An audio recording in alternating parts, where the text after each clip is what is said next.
Well, we're going to take you to Quebec now because we've got the winner of the Tour de Beauce over there in Canada over this weekend. Josh Burnett has claimed a yellow jersey. He's got a Tour of Southland win, and now he's got an international multi-stage win. Can you compare the two, mate? What's it like winning one of these multi-stage races like you have in Quebec, actually? How does that compare?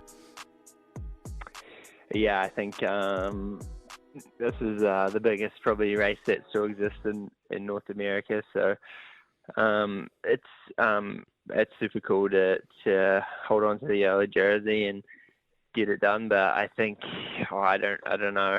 I think Southland has the edge on it. Just it's my favourite race, but I wouldn't say that too loudly over here. No, I get you. Hey, so talk us through how the race went, because I think on the on what, stage 3, the Queen stage, you make a habit of this. It's kind of how you won the Tour of Southland as well. You know, getting up a soloing away up a hill climb to grab the stage win and then holding on. That's pretty much how it played out for the week, right? Yeah, so it was a 5-day race, and the first day was a big 200 Ks where it was just carnage from start to finish, and managed to finish in the front group of 10 or so, which was a good start. And then the next day was quite lumpy and windy, and made the front selection again. And we had fellow Southlander Hayden Strong finished 5th, and I wasn't too far behind that. And then we rolled into the third stage, the Queen stage up Mont Megantic, which is the one I was for sure targeting. It's a super steep climb to the finish, similar to the Remarkables in a way, actually. So we knew the team knew it was quite suited to me. So it was all focused on making sure I got to the base of that climb and as fresh as possible, and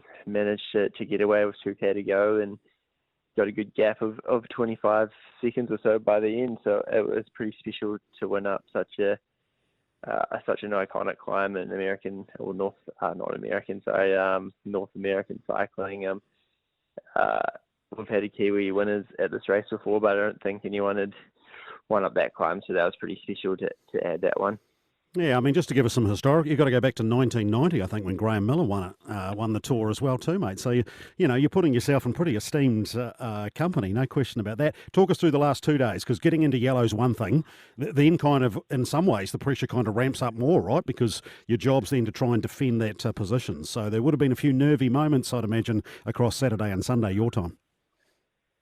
Oh, for sure. I think once you take the yellow jersey, it completely changes how you have to race. If you were second overall, you kind of have the freedom to sit back and make the leaders do it. But obviously now that I was leading, my team was on the front.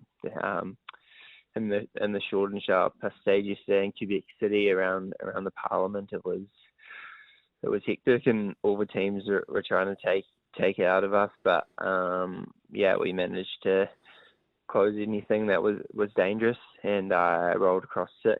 But unfortunately we lost Hayden Strong in the last 100 meters, and he broke his collarbone. So it was a good day in terms of holding on to the jersey, but for the team as a whole, it was pretty rough. Losing such a strong guy and a really important part of our team for the last day, which is probably the hardest of the tour, which was really hard.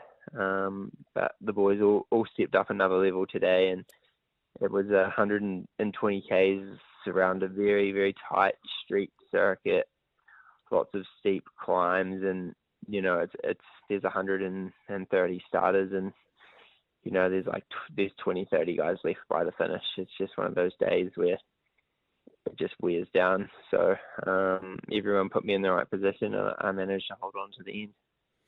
So, when you went over for, I know you did a lot of racing in Europe last year as well, which would have prepared you well. Did you think you had these sort of results in you from a team point of view and also personally?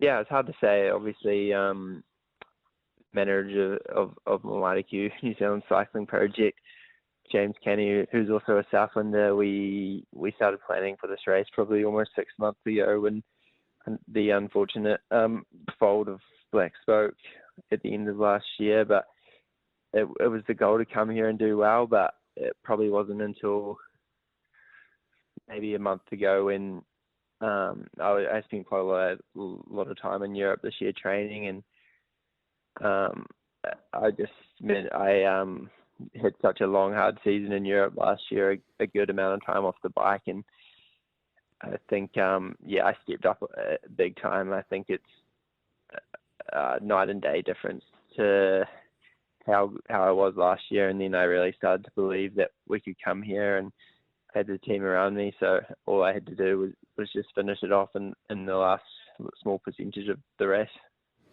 And it is something, it's a distinctly New Zealand team, but it's got that real Southland influence, as you say, which is awesome, right? James has done an incredible job in a tough environment over a long period of time to resource it and obviously manage it the way he has. But, to have Strongy and then Marshall Irwood in your team as well to get it done, she's a great story from a Southland point of view across the board, isn't it?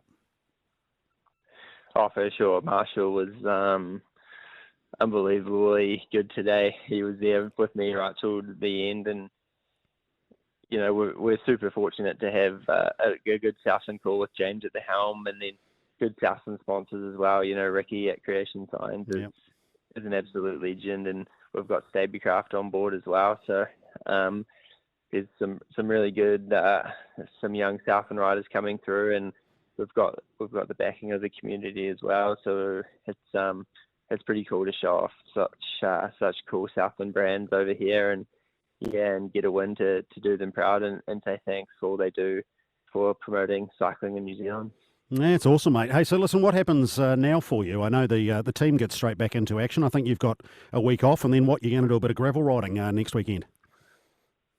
Yeah, there's a gravel race in Asheville down in North Carolina, so I'll fly down to that tomorrow and put the feet up for a couple of days before, hoping the legs come around for that one, and then the other boys head down an 18-hour drive tomorrow to Milwaukee in Wisconsin. So yeah, they'll be straight back into it, and then I'll link up with them for the last month or so of our trip over here. So it's it feels like we've been here and we've been racing pretty hard for a while, but we're probably halfway through the race day, so there's a lot more to come. And then I think, am I right in saying Tour of Southland looms pretty large for you later in the year, does it? Yeah, that's the plan. Every race, every training ride all leads to the Tour of Southland, and I think everyone in this team is super excited for that one. So we've got some big goals for that, and obviously we'll have a very, very good kit all lined up for that one. So it's super special to race at home in front of all my friends and family. So I can't wait for that one. Mate, an unbelievable effort, really is, and stoked for you, my man. So congratulations on the Tour de Beauce victory, and you keep up the good work for the rest of the season, and we'll see you down south later in the year, eh? Cheers, Nick. Appreciate it.